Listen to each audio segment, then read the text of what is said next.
Hello नमस्कार साथियों, स्वागत है आपका हमारे इस YouTube channel mission RS digital classes पर। तो कैसे आप सभी? उम्मीद करता हूं कि सभी अच्छे होंगे और निरंतर अपनी पढ़ाई में व्यस्त होंगे। आइए दोस्तों, शुरुआत करते हैं आज की अति महत्वपूर्ण क्लास की। और इससे पहले एक मोटिवेशन कोड जो आपको ऊर्जावान बनाएगा, आपके चेहरे पर मुस्कान को लेकर आएगा कि मुश्किलों से कह दो उलझा ना करे हमसे, हमें हर हाल में जीने का हुनर आता है। और महादेव की सौगंध, अब की बार मुकाबला टक्कर का होगा। आइए दोस्तों, मिलकर इस परीक्षा को इसकी औकात दिखाते हैं और शुरुआत करते हैं आज की अति महत्वपूर्ण क्लास की। और पहला प्रश्न है दोस्तों हमारा, औद्योगिक इकाइयों के जल निकास प्रबंधन से संबंधित विशेष उपबंध किस धारा में दिया गया है? अति महत्वपूर्ण सवाल है दोस्तों। छापना, औद्योगिक इकाइयों के जल निकास प्रबंधन से संबंधित विशेष उपबंध किस धारा में दिया गया है? याद करो दोस्तों, धारा 217 में, या दोस्तों धारा 218 में, या धारा 219 में, या दोस्तों धारा 220 में। तो ऑप्शन नंबर बी छापना दोस्तों। ऑप्शन नंबर बी इसका एकदम करेक्ट आंसर हो जाएगा। ठीक है, अगला प्रश्न ये रहा दोस्तों, भूमि या भवन पर दोस्तों विशेष प्रतिबंध किस धारा में दिया गया है? याद करो दोस्तों, भूमि या भवन पर विशेष प्रतिबंध किस धारा में दिया गया है? धारा 222 में, या दोस्तों धारा 232 में, या दोस्तों धारा 234 में, या दोस्तों धारा 235 में।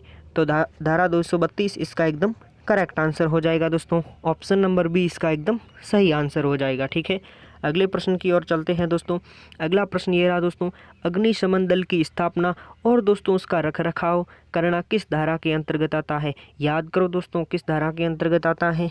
धारा 254 के अंतर्गत, या दोस्तों धारा 255 के अंतर्गत, या धारा 256 के अंतर्गत, या दोस्तों धारा 257 के अंतर्गत। तो ऑप्शन नंबर सी छापना दोस्तों। ऑप्शन नंबर सी इसका एकदम करेक्ट आंसर हो जाएगा। ठीक है, अगले प्रश्न की ओर चलते हैं दोस्तों। अगला प्रश्न है दोस्तों, कोई दोस्तों सार्वजनिक भूमि पर अतिक्रमण करता है दोस्तों, तो जुर्माना क्या होगा? तो ऑप्शन नंबर ए छापना दोस्तों। 3 वर्ष की कारावास सजा होगी दोस्तों और 5,000 रुपये का जुर्माना होगा। ऑप्शन नंबर ए इसका एकदम करेक्ट आंसर हो जाएगा। ठीक है, अगले प्रश्न की ओर चलते हैं दोस्तों। अगला प्रश्न दोस्तों यह रहा, खतरनाक दोस्तों रोगों के फैलने पर दोस्तों नगर पालिका किस धारा के अंतर्गत दोस्तों विशेष निर्णय लेगी? छापना दोस्तों, परीक्षा की दृष्टि से अति महत्वपूर्ण सवाल है दोस्तों। खतरनाक रोगों के फैलने पर दोस्तों नगर पालिका किस धारा के अंतर्गत विशेष निर्णय लेगी दोस्तों? धारा 275 के अंतर्गत, या दोस्तों धारा 273 के अंतर्गत, या धारा 274 के अंतर्गत, या दोस्तों धारा 278 के अंतर्गत। तो ऑप्शन नंबर बी दोस्तों इसका एकदम करेक्ट आंसर हो जाएगा दोस्तों। धारा 273 के अंतर्गत नगर पालिका है जो कि विशेष निर्णय लेगी। ठीक है, और इसे छापना दोस्तों कि अगर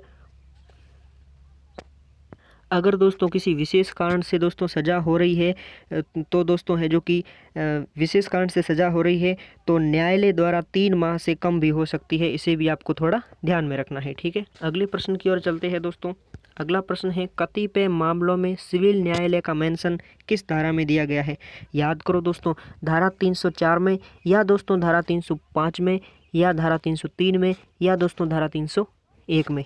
तो ऑप्शन नंबर बी छापना इसका एकदम करेक्ट आंसर हो जाएगा। ठीक है, अगले प्रश्न की ओर चलते हैं दोस्तों। अगला प्रश्न है, कौन सी एक धारा का उल्लेख अध्याय 14 में दिया गया? याद करो दोस्तों, अध्याय 14 में दिया गया है धारा 308 का, या दोस्तों धारा 307 का, या धारा 310 का, या धारा 309 का। तो ऑप्शन नंबर डी इसका एकदम करेक्ट आंसर हो जाएगा। धारा 309 का मेंशन अध्याय 14 में विशेष रूप से दिया गया है। ठीक है, अगले प्रश्न की ओर चलते हैं दोस्तों। अगला प्रश्न है, आपातकालीन दशा में नगर पालिका की असाधारण शक्तियां दोस्तों किस धारा में आती है? याद करो दोस्तों, अति महत्वपूर्ण सवाल है दोस्तों। धारा 312 के अंतर्गत आती है, या दोस्तों धारा 313 के अंतर्गत, या धारा 376 के अंतर्गत, या दोस्तों धारा 300 के अंतर्गत। तो धारा 376 इसका एकदम करेक्ट आंसर हो जाएगा दोस्तों। सॉरी, धारा 313 इसका एकदम करेक्ट आंसर हो जाएगा। ठीक है, धारा 313 इसका एकदम करेक्ट आंसर हो जाएगा। ठीक है, चलिए अगला प्रश्न है दोस्तों, फटाफट से दोस्तों रिवीजन कर लेते हैं। नगरीय विकास और नगर योजना से संबंधित अध्याय कौन सा है?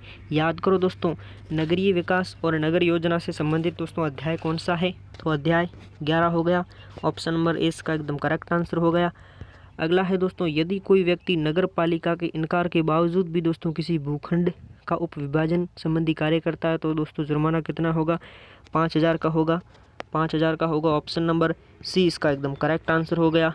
अगला प्रश्न है, नगर पालिका किस धारा के अंतर्गत पुनर्विकास योजना तैयार करेगी, तो ऑप्शन नंबर बी छापना इसका एकदम करेक्ट आंसर हो गया। ठीक है, अगला प्रश्न है दोस्तों, नगर पालिका की किसी दोस्तों नगरीय विकास स्कीम बनाने की शक्ति दोस्तों नगर पालिका की दोस्तों धारा 180 के तहत किसके पास होगी दोस्तों, राज्य सरकार के पास होगी। ऑप्शन नंबर बी इसका एकदम करेक्ट आंसर हो जाएगा। ठीक है, अगले प्रश्न की ओर चलते हैं। अगला प्रश्न है, सार्वजनिक मार्ग बनाने से लेकर नगर पालिका से व्यवस्थित होकर दोस्तों अगर कोई व्यक्ति कलेक्टर से दोस्तों अपील करता है तो कितने दिन के अंदर कर सकता है, 3 दिन छापना इसका एकदम करेक्ट आंसर हो जाएगा। ठीक है, अगले प्रश्न की ओर चलते हैं दोस्तों। अगला प्रश्न है, राज्य सरकार से संबंधित मार्गों के विषय में विशेष उपबंध किस धारा में दिए गए हैं, याद करो दोस्तों, ऑप्शन नंबर सी इसका एकदम करेक्ट आंसर हो जाएगा। ठीक है, अगला प्रश्न छापना दोस्तों, किसी संक्रमित जानवरों को दोस्तों नगर पालिका अलग से जगह निर्धारित करेगी, इसका मेंशन किस धारा में दिया गया है दोस्तों, किस धारा में, धारा 249 में दिया गया। ऑप्शन नंबर ए इसका एकदम करेक्ट आंसर हो जाएगा। ठीक है, अगले प्रश्न की ओर चलते हैं दोस्तों।